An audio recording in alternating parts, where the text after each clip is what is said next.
bonjour à tout le monde. Pour ceux qui étaient à la conférence juste avant, ce sera probablement un peu moins animé, mais j'espère que ce sera au moins tout aussi intéressant. Et comme l'a dit Sarah, donc, ça fait plus ou moins 10 ans que je travaille dans le digital et dans ce qu'on peut assimiler à la stratégie digitale, à savoir, ça s'appelait avant plutôt l'e-marketing, aujourd'hui ça s'appelle un peu plus la stratégie digitale. Et j'ai eu la chance de travailler dans des gros groupes plutôt internationaux, mais aussi en agence digitale créative ici en Belgique pendant de longues années. Et donc aujourd'hui, j'avais envie de partager avec vous cette notion de stratégie digitale et cette notion de bien connaître sa cible online et quand vous décidez de faire quelque chose online, quoi que ce soit, que ça parte d'un banner, une petite communication sur les réseaux sociaux ou quoi que ce soit, de garder toujours en tête que votre cible, c'est pas vous, et votre cible a une activité très précise online. Et on va essayer de parcourir ça ensemble pour voir un petit peu, en espérant en tout cas que vous allez en retirer un certain nombre d'insights pour votre communication digitale, pour votre entreprise ou pour vos clients, selon votre profil. Et donc, j'ai divisé ça en 3 aujourd'hui. Je voulais juste faire un petit topo sur la stratégie digitale et comment, et de nouveau, il y a 1 million de manières de faire de la stratégie digitale. Ici, je vous propose d'en parcourir une, celle que j'utilise plus particulièrement. Un deuxième point qui est le Zero Moment of Truth qu'on va parcourir ensemble rapidement. Et le troisième point qui sont un ensemble de données, d'informations et de faits et de graphiques et de choses comme ça sur qu'est-ce que les Belges font online aujourd'hui. Si on commence avec la stratégie digitale, effectivement, beaucoup de gens partagent avec moi le fait qu'aujourd'hui, c'est compliqué.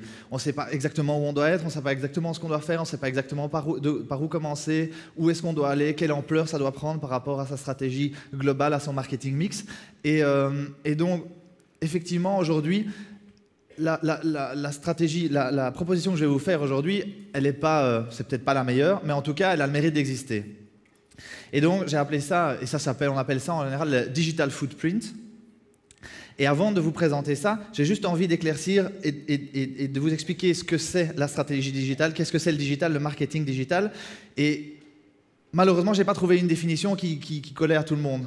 Et donc pour ça, ce que j'ai préféré faire, c'est de dire qu'est-ce que ce n'est pas. Et le premier point, c'est qu'aujourd'hui, le marketing et la communication digitale, ce n'est pas Internet. Ce n'est pas que Internet. C'est un des moyens c'est un des vecteurs, mais ce n'est pas Internet. Dire que la communication digitale aujourd'hui, c'est Internet, c'est limitatif.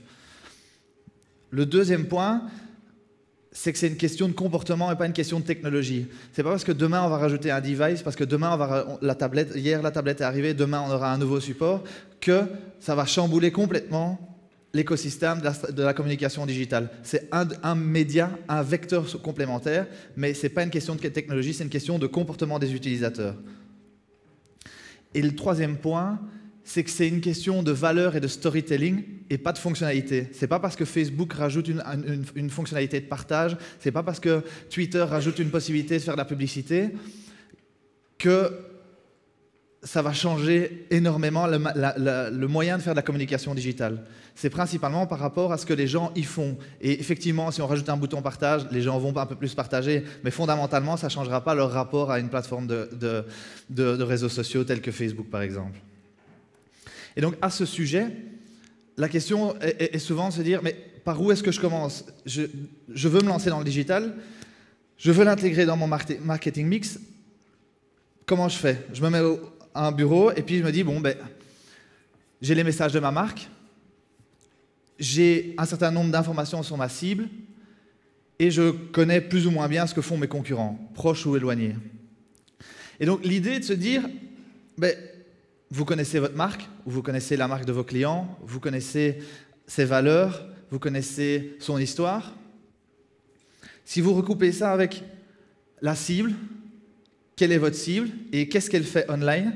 Et à ce sujet, j'ai juste mis quelques sources d'informations potentielles, des bureaux comme GfK, Ipsos, des plus petits bureaux comme Wild ou Keystone, ou même Nielsen, Comscore, McKinsey. C'est des gros bureaux d'études, mais ils ont des études online aujourd'hui qui vous sont accessibles à vous tous gratuitement et dont vous pouvez vous nourrir pour essayer de comprendre qu'est-ce que votre cible fait online. Et je vous invite à juste prendre 2 minutes le jour où le jour où vous décidez de vous mettre derrière un bureau et réfléchir à votre stratégie digitale, je vous invite juste à parcourir leur site un petit peu et de voir un petit peu quelles informations vous allez pouvoir en retirer, parce qu'il y a une vraie plus-value à passer par là. Et enfin, effectivement, votre vision concurrentielle. Aujourd'hui, vous le faites probablement. L'idée, c'est qu'en recoupant ces trois aspects-là, on devrait pouvoir trouver la solution. C'est-à-dire le bon rôle pour le digital, pour sa cible, pour son produit, par rapport au message que vous voulez passer et par rapport à ce que la concurrence fait. Souvent, on oublie... Ça ne veut pas dire qu'on doit copier la concurrence, ça veut juste dire qu'on doit savoir qu'est-ce qu'elle fait. Si demain, votre concurrent offre déjà un service online, ça ne sert à rien d'offrir exactement le même. Il faut ajouter de la valeur ajoutée. Et donc, ici, l'idée, c'est juste d'avoir ça en tête. Comme je disais, ça n'a pas valeur d'évangile comme méthodologie, mais ça a au moins le mérite de partir de quelque part, que ça vous prenne 5 minutes ou 5 jours. L'idée, en tout cas, c'est que vous passiez au moins par ce genre de méthode. Ça, c'était juste un petit point pour reclarifier ensemble qu'est-ce qu'on entend par stratégie digitale et qu'est-ce qu'on veut en faire et à quoi ça peut servir. Le deuxième point, je ne sais pas si quelqu'un a déjà entendu parler de Zero Moment of Truth, le First Moment of Truth, le Second Moment of Truth. Je ne sais pas si les gens sont très à l'aise avec ça ou pas.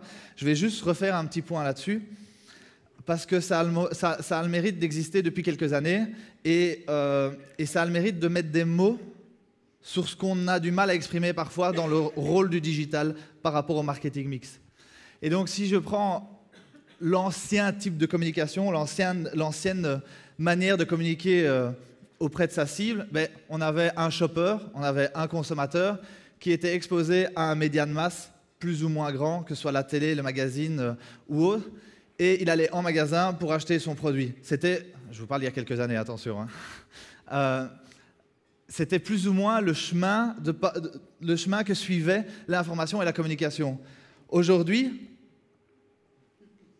plus que simplement dire qu'il y a plus de touchpoints, aujourd'hui, les consommateurs vont se renseigner, parcourent Internet, ils évaluent les produits. On va voir tout à l'heure dans les différents insights que je vais présenter aujourd'hui qu'ils le font. Ce n'est pas une croyance, ce n'est pas juste les jeunes, ce n'est pas juste les geeks, c'est pas juste... Tout le monde le fait. D'une manière ou d'une autre, tout le monde le fait. Et de manière voulue ou pas, de manière directe ou indirecte, on s'aperçoit qu'on a une multitude de touchpoints. Et ici, c'est juste que j'avais plus de place pour en rajouter d'autres, mais effectivement, c'est les plus classiques, que ce soit les blogs, le site de la marque, les recherches sur les réseaux sociaux, les recherches sur les sites de recherche, des plateformes de vidéos, que ce soit des plateformes comme eBay pour pouvoir comparer et voir s'ils peuvent acheter le même produit plus ou moins presque neuf ou peu usé pour beaucoup moins cher. Et donc tout ça va rentrer en ligne de compte dans leur intention d'achat. Et je vous propose de regarder une petite vidéo. Google a appelé ça le Zero Moment of Truth.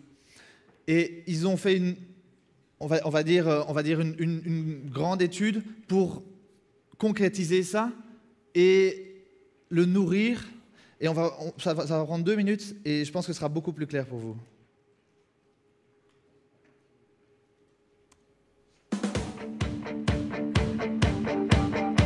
Marketers have been using a 3-step mental model of marketing for a long time. Stimulus, like developing a TV ad. Shelf, focusing on point of sale, which has historically been called the first moment of truth. And experience, people take the product home and experience it. They could have a good experience or a bad experience, and they share it. This is the second moment of truth. If marketers spend time on these 3 steps, they should succeed, right? We investigated this theory. We conducted a comprehensive study with research partner Shopper Sciences using 5,000 shoppers across 12 categories, from groceries to cars and financial products. The goal, show where influence takes place as shoppers move from undecided to decided. We found that the average shopper used 10.4 sources of information, up from 5.3 sources in 2010.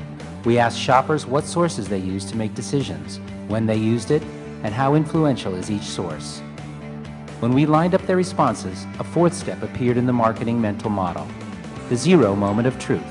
This is when consumers do their research, get smart about alternatives, read reviews, look for coupons and comparison shop, all before going to the shelf.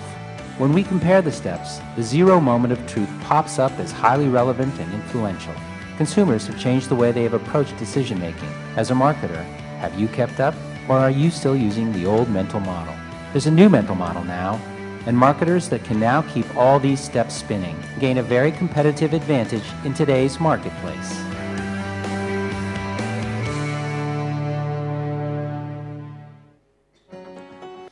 Et donc, je vous invite à creuser un peu ça. Si vous avez l'occasion d'aller sur les plateformes Think Inside de Google, c'est bourré d'informations sur ce genre de comportement, notamment sur ce Zero Moment of Truth aussi, sur comment est-ce que les gens fonctionnent, quelles sont leurs sources d'informations, par où est-ce qu'ils passent, quelle est la logique que les gens suivent en général online pour se renseigner sur un produit. Alors effectivement, ici, on va souvent venir dire oui, mais pas pour un produit de grande consommation. Je prends un yaourt au hasard. Effectivement, les gens sont moins à la recherche d'informations. Mais cela dit, même dans ce domaine-là, tous ces touchpoints interagissent sur la volonté ou pas d'acheter un produit, sur l'image qu'ils ont de la marque, et de manière directe ou indirecte. Et c'est ça que le Zero Moment of Truth tente de concrétiser comme nouveau step entre la publicité classique et le point de vente. Et c'est maintenant qu'on va essayer de passer à la phase la plus concrète pour nous ici aujourd'hui en Belgique, c'est de comprendre un peu comment fonctionnent les gens et surtout d'intégrer ça dans sa logique. C'est-à-dire qu'à partir du moment où vous décidez de dire ben, moi, ma cible, c'est des personnes 45+, et elles ont plus ou moins tel type de profil socio-démographique par exemple, il se trouve qu'il faut comprendre comment cette cible-là, très particulièrement, utilise Internet aujourd'hui. Et c'est ce qu'on va essayer de voir un petit peu au travers des chiffres aujourd'hui. J'ai trouvé cette phrase assez intéressante parce qu'elle résume bien le rôle d'Internet aujourd'hui. C'est pas juste des nouveaux outils, c'est pas juste la possibilité d'avoir accès à l'information partout, c'est une nouvelle habitude. Aujourd'hui, combien de fois vous vous dites tiens, c'est ouvert jusqu'à quelle heure? Vous allez voir sur votre GSM et vous avez les informations directement. Ça change complètement le rôle d'un site internet, ça change complètement le rôle des anciens médias comme le téléphone, comme la télé. On a un vrai enjeu aujourd'hui et effectivement, c'est des nouvelles habitudes et pas juste des nouveaux gadgets. Ça ne changera plus. On ne reviendra pas en arrière. Ce n'est pas possible de revenir en arrière aujourd'hui. Et donc, on parle vraiment d'habitudes et pas d'outils. Alors souvent, quand on parle de chiffres, on a des grandes phrases comme 1,2 milliard de personnes ont regardé chacune en moyenne 18 heures de vidéos en ligne en février 2012. Ça paraît énorme, c'est la vérité, mais pour mon business, à Bruxelles, à Namur, à Liège, qu'est-ce que ça a comme impact, quoi? Dans quelle mesure, moi, je peux utiliser ces informations-là? Si on regarde en Europe, 384 millions de personnes passent en moyenne 30 heures chaque mois sur Internet. 30 heures, c'est plus d'une journée complète. En un mois, si on regarde les chiffres de la télé, par exemple, la bataille commence à devenir rude. Surtout quand on sait qu'en Belgique, 54% des gens sont sur Internet pendant qu'ils regardent la télé. Donc aujourd'hui, l'heure du prime time, elle est online. Si je reprends ces 384 millions d'Européens, qu'est-ce qu'ils font? C'est juste pour vous donner ici une idée, on va rentrer dans la Belgique juste après, mais l'idée c'est de montrer un petit peu un état des lieux en termes européens. Et on va voir que la Belgique suit les courbes de l'Europe aussi. Donc on n'est pas... Souvent on dit ouais mais ça c'est l'Europe, ça c'est dans le monde, ça c'est les États-Unis, ça c'est... La Belgique est en ligne avec tout ça. On n'est pas un pays à part, on n'est pas... Et on va même voir que pour certains points on est bien en avance. Et si on regarde un petit peu, effectivement, on voit qu'il y a des activités telles que les portails qui sont en perte de vitesse, qui étaient aux alentours de 15-16%, qui aujourd'hui sont aux alentours de 12%, et que les réseaux sociaux grimpent en flèche en Europe entre janvier 2011 et janvier 2012. On va avoir des données un peu plus à jour dans les prochains slides. Et tout ça nous montre que ça va vite, et ça évolue très vite. Et si on prend la Belgique, c'est 7,1 millions de Belges online. Ça représente plus ou moins 81% des Belges connectés. On ne parle plus de quelque chose d'anecdotique. C'est un vrai changement de masse, 81% des utilisateurs. et ils passent en moyenne 13,6 heures par semaine sur Internet. Et c'est là qu'on se rend compte de la puissance que peut avoir Internet sur 7 jours. On est presque à 2 heures par jour complètes sur Internet. Alors ça va de micro-sessions au travers de plateformes de micro-blogging ou de visual storytelling comme Instagram, comme Twitter ou autre, mais ça va aussi sur des articles de journaux, les emails, les choses comme ça. Et pour concrétiser un peu ça, pour vous donner des arguments pour votre réflexion en stratégie digitale, ben, j'ai pris un petit graphe où on compare le monde, l'Europe et la Belgique. Et on parle ici du pourcentage des internautes qui font quel type d'activité. Et donc on s'aperçoit qu'il y a 93% des Belges qui font des recherches. Ok, ça c'est pas très surprenant. Et quand même 95% des Belges qui sont sur les réseaux sociaux. Ça veut dire que la légende de dire oui mais c'est les jeunes geeks qui sont sur les réseaux sociaux et c'est pas les personnes un peu plus âgées, elle est peut-être pas tout à fait juste. Et on regarde que en Belgique, ben, on est même en avance par rapport à l'Europe ou par rapport au monde. Là on commence à se dire ah oui effectivement. Ben, les chiffres que j'entends dans le monde, je dois peut-être, quand on nous dit que dans le monde, on regarde 18 heures de vidéos sur un mois, ben, qu'est-ce que font les Belges alors? Puisqu'on est même en avance sur les réseaux sociaux. Et on va parcourir ça ensemble. La Belgique est un pays très typique pour tout ce qui est site de news et site d'information, ça se traduit dans les chiffres, 95% des Belges regardent les news online. Ça veut dire quoi? Ça veut dire que la presse est dans des mauvais draps pour l'instant. Et c'est la réalité. C'est la réalité aujourd'hui. La presse papier a un besoin réel de se réinventer. Et ce genre de chiffres nous permet de le prouver. C'est plus des croyances, c'est plus juste des on-dit ou je pense que ou des gut feeling. C'est la réalité. Et donc, au travers de tous ces chiffres-là, ben, on peut s'apercevoir que ben, les Belges sont actifs online, au même titre que les Européens et que à peu près tout le monde dans le monde.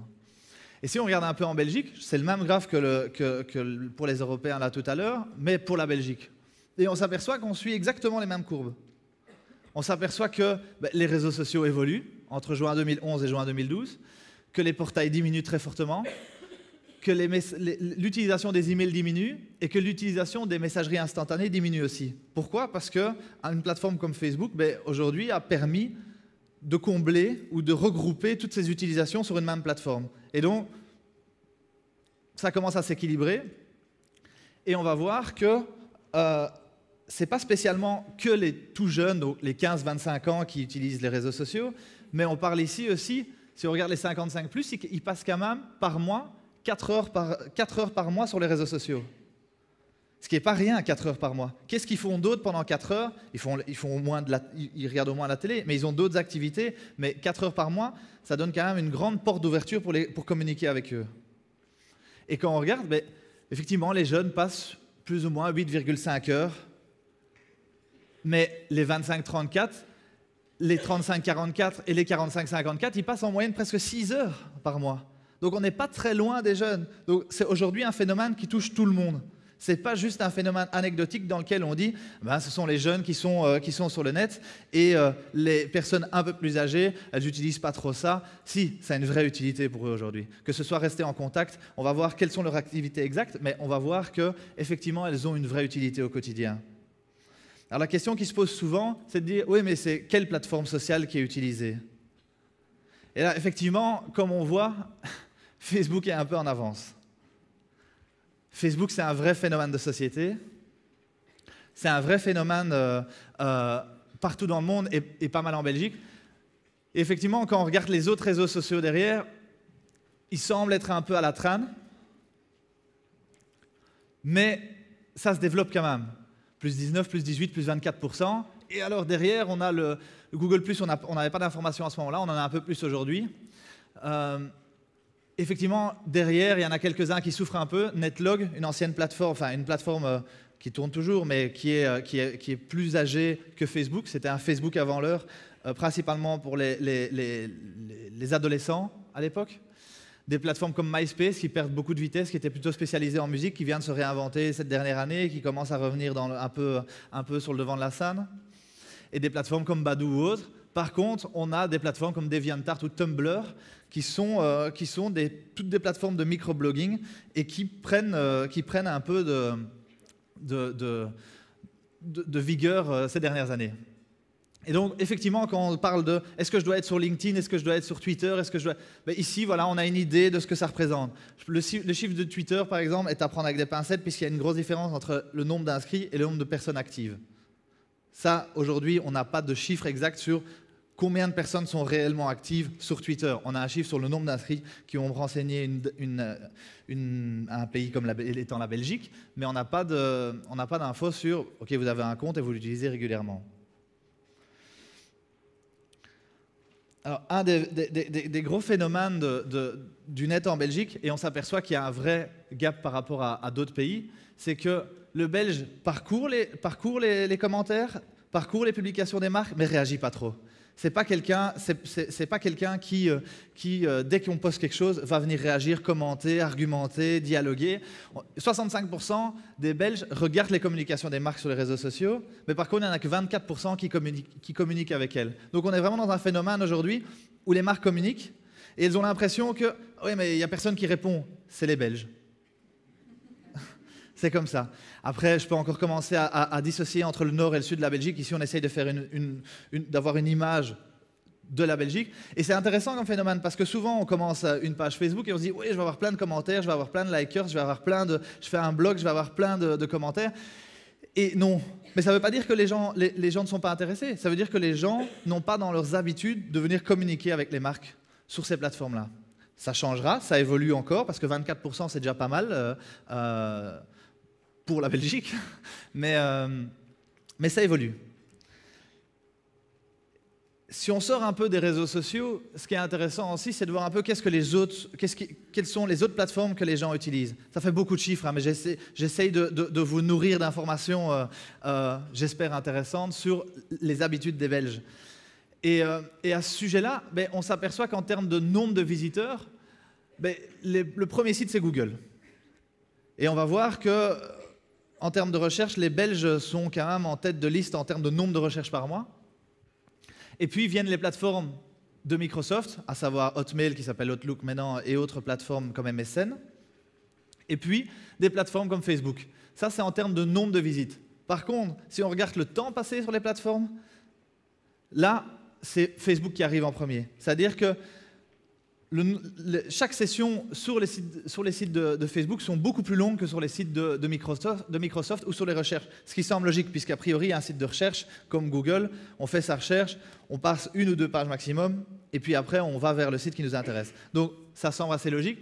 Mais de nouveau, aujourd'hui, quand on dit « oui, Facebook, c'est pour les jeunes » ou « Facebook, c'est pour ci, c'est pour là », il y a du temps passé en millions de minutes. Ça fait du temps. Et si on prend plus spécifiquement les recherches online, on s'aperçoit on a l'impression que tout le monde fait des recherches online et que voilà, on a atteint un plafond et que les gens ne vont pas faire plus de recherches que ce qu'ils font aujourd'hui. Tout le monde utilise ça. On s'aperçoit que ça évolue encore. Et donc, sur le mois de juin 2012, les Belges ont fait en moyenne 150 recherches sur Google. Ça remet un peu en perspective l'idée d'être présent, d'avoir un SEO optimisé, d'être présent en SEA. Je ne vais pas rentrer dans des termes trop techniques et aller trop loin, mais en tout cas d'être présent et d'avoir une bonne présence sur les moteurs de recherche, puisqu'effectivement, 150 recherches, ça fait quand même 5 recherches par jour. Donc, il y a au moins 5 informations par jour sur lesquelles, alors ce n'est pas toujours avec les marques, mais en tout cas, une marque ou un annonceur ou une ASBL ou quoi que ce soit peut exploiter ce genre d'informations en se disant « Ok, est-ce que les Belges cherchent ? Oui, alors je vais essayer d'être présent. » Et si on essaye d'appliquer cette stratégie digitale, il faut voir un peu ce que la concurrence fait et les messages qu'on veut passer et voir si, effectivement, comment être présent sur les réseaux sociaux, sur les moteurs de recherche.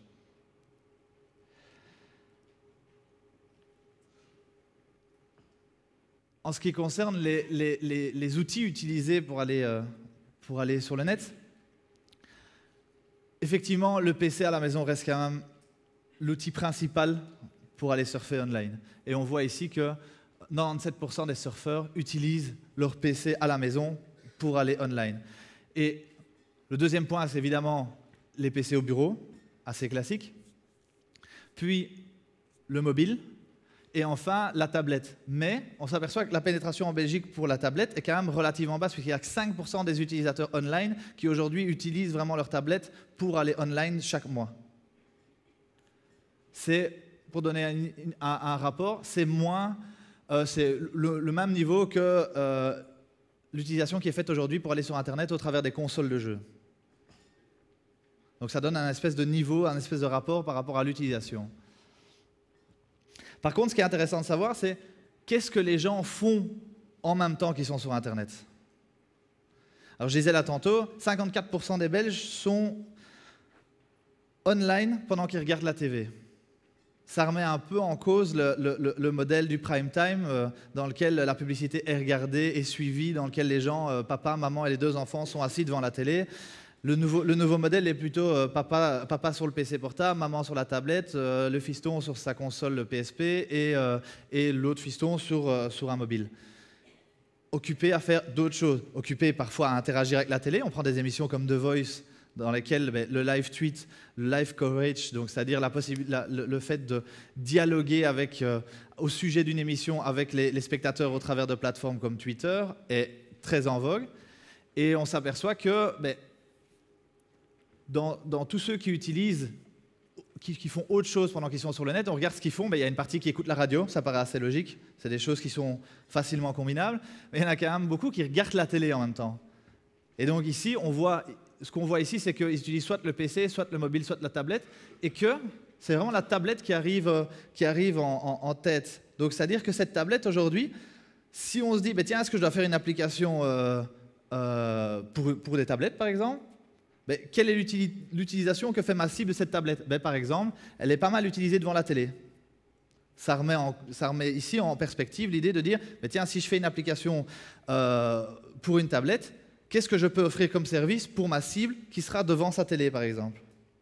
Et là, on commence à rentrer dans une stratégie digitale pertinente entre les messages de la marque, ce que nos consommateurs font online et éventuellement ce que la concurrence fait. Si je décide de mettre un programme online, comme le fait Ciné Télé Revue par exemple, effectivement, il faut sortir de la masse. S'il y en a déjà 10 qui le font, pourquoi est-ce que je vais aller télécharger votre application plutôt qu'une autre? Et là, on commence à rentrer dans une espèce de perspective où on comprend ce que nos consommateurs font, on comprend quel est notre rôle en tant que marque ou annonceur, et on peut fournir une solution qui est pertinente pour les consommateurs.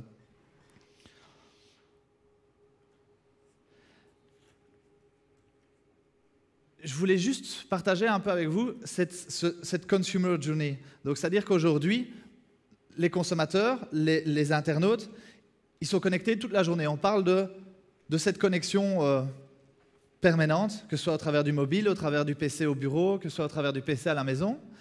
Et je voulais mettre en perspective ici le volume de personnes qui se connectent aux différents moments de la journée. Alors, j'ai pas mal d'autres stats ailleurs encore. Et, par exemple, 50% des gens, la première chose qu'ils font le matin, c'est soit regarder les news sur leur PC, soit regarder leur GSM, soit regarder leurs emails. Et les 50 autres %, ils se brossent les dents. C'est la réalité. Et donc, quand on regarde ici, effectivement, on a un pic le matin, juste après être sorti du lit. Mais le moment où ils sont le plus connectés dans la journée, c'est le début de soirée. Et donc, quand on commence à avoir une communication sur les réseaux sociaux, par exemple, et on se dit, mais je vais mettre ma publication en début d'après-midi, on se rend bien compte que ça serait peut-être mieux de la mettre en début de soirée, parce qu'il y a plus de gens connectés.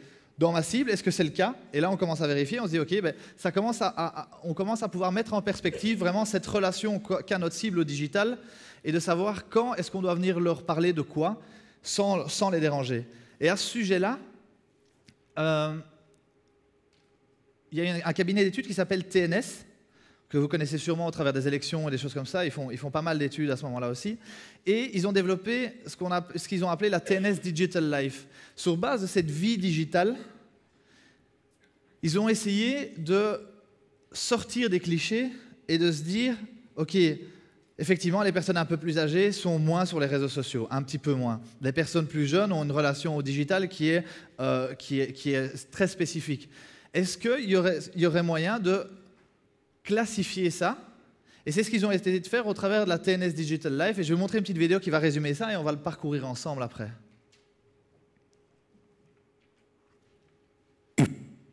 Hop là. Voilà. If you want to build up a picture of how the world lives online, you need to ask the right questions in the right way, combining people's pasts, how much time they spend here or there, what they buy and how often, with their futures, their quirks and tics, aspirations, needs and desires. Because it's only once you find out what makes one digital consumer tick and the other talk, that you are able to segment the world's online population into 6 distinct groups of people. 6 digital lifestyles that represent all the different ways in which people interact with the internet. And why? You see, some people use the internet to maintain relationships. Some simply to get things done. Others to make better decisions, preferring search engines and email as the fastest route to new knowledge. Then there are those who couldn't spend a night away from their beloved internet. The bloggers, networkers, shoppers and stand out from the crowders. Those who won't let you get a word in edgeways. Whether that's on a phone, messenger, social network or simply face-to-face.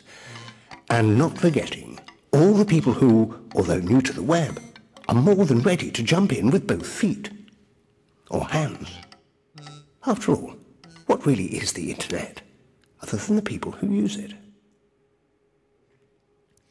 Et donc, voilà, sur base de cette réflexion, ils se sont dit, voilà, on peut essayer de catégoriser les internautes en 6 grandes catégories, qu'ils ont appelées les influencers, les communicateurs, les knowledge seekers, les networkers, les aspirers et les functionals.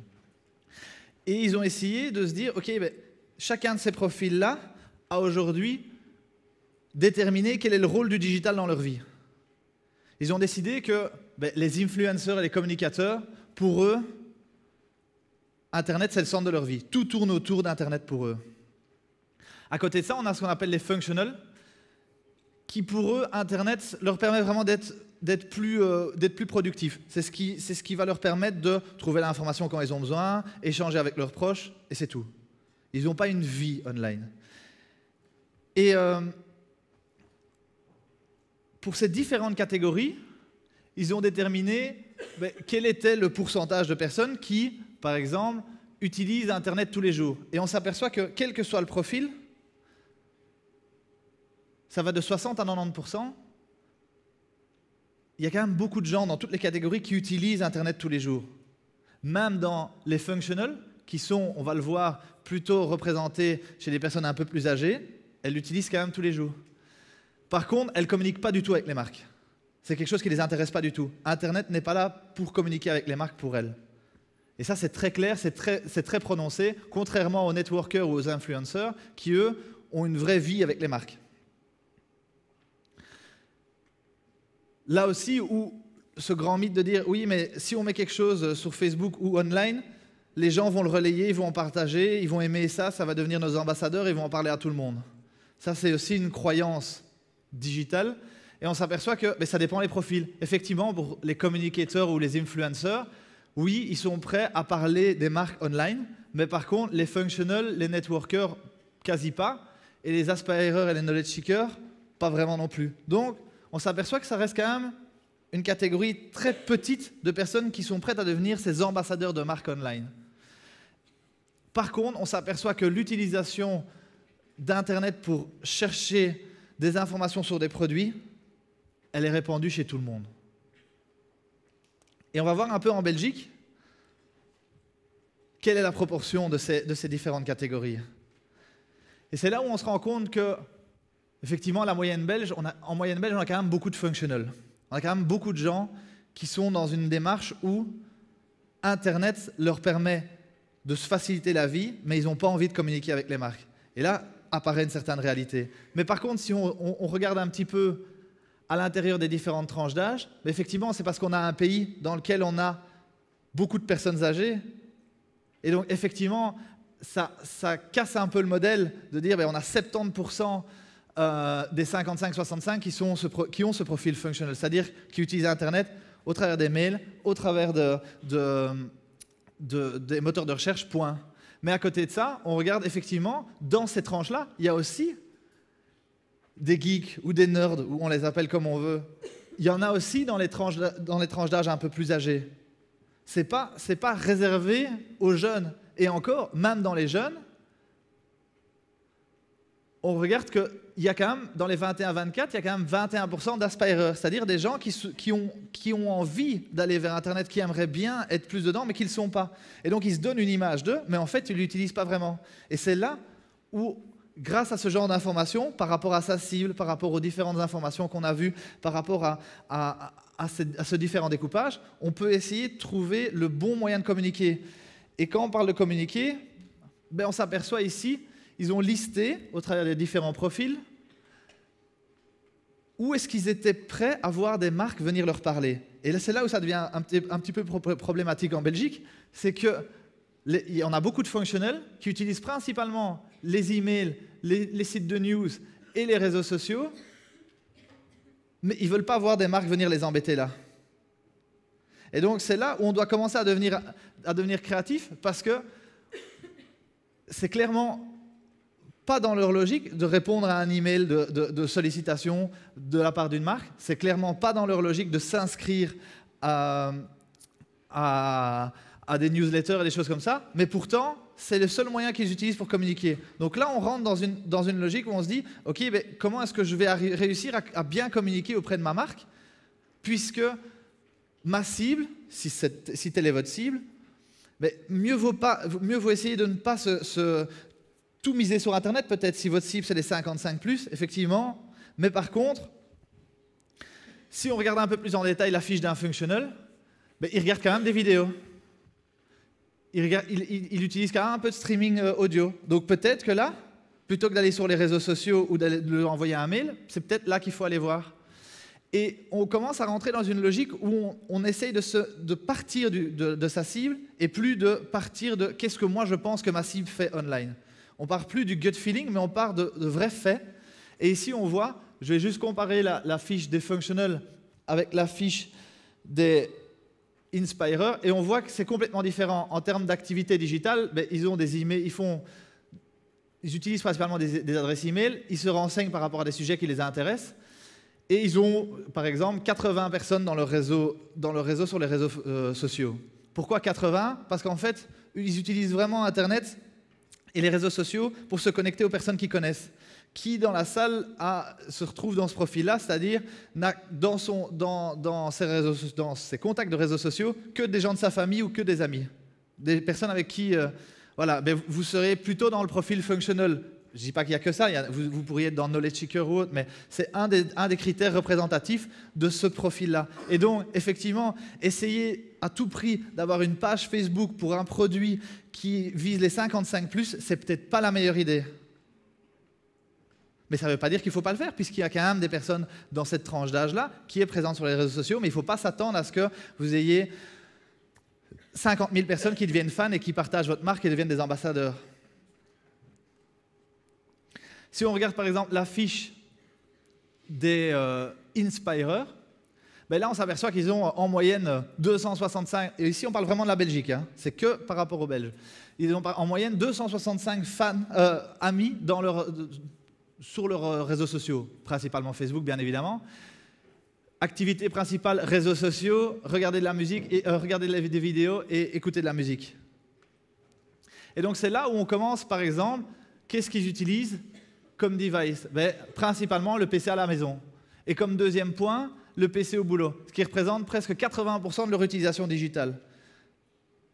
Le jour où ça va changer, ben, ça dépend de la cible que vous visez, mais ils utilisent pas mal de mobiles, plus ou moins 15%. C'est peut-être une application mobile qu'il faut pour les toucher, ceux-là. Et donc ici, ce que je voulais vous montrer, et je vais encore vous montrer un graphique après par rapport à ça, c'est celui-ci, c'est que si on essaye de comparer avec d'autres pays, souvent on dit « Ah mais j'ai vu ça en France, ça a bien fonctionné ». Et je vais vous donner un exemple typique. On le reproduit en Belgique et ça ne marche pas. Et souvent on se dit « Mais pourquoi? C'est exactement la même chose. En France ça a cartonné. Oui mais on n'a pas utilisé la même communication ou autre. Ce n'est pas spécialement ça, c'est la cible qui est différente. Et ici on le voit. Sur ce graphique, on a en vertical la consommation de contenu online et sur l'horizontale, l'implication que les gens sont prêts à offrir online pour avoir cette information-là. Et donc on s'aperçoit que les Français, par exemple, pour prendre Belgique, France, qui sont des pays assez proches, ben, ils consomment beaucoup plus et ils sont prêts à s'investir beaucoup plus online pour avoir un certain type d'information, là où le Belge consomme un peu moins, mais surtout est beaucoup moins impliqué. Et donc, par exemple, si on veut faire un concours, en France, on va avoir la possibilité de demander les informations avant de participer au jeu ou au concours, des informations personnelles, adresse email et autres, tandis qu'en Belgique, ça ne marchera pas. Il faut d'abord que les gens puissent y participer et puis demander leurs coordonnées pour éventuellement gagner un cadeau. Et typiquement, cet exemple-là montre la différence entre un Français et un Belge. Et donc, j'espère que j'ai pu juste susciter dans votre esprit quelques questionnements, vous donner envie de vous renseigner par rapport à ce que les Belges font online, vous donner envie de comprendre un peu mieux votre cible online et vous convaincre que Internet, c'est pas que pour les jeunes. Et voilà, c'est tout. Un grand merci en tout cas.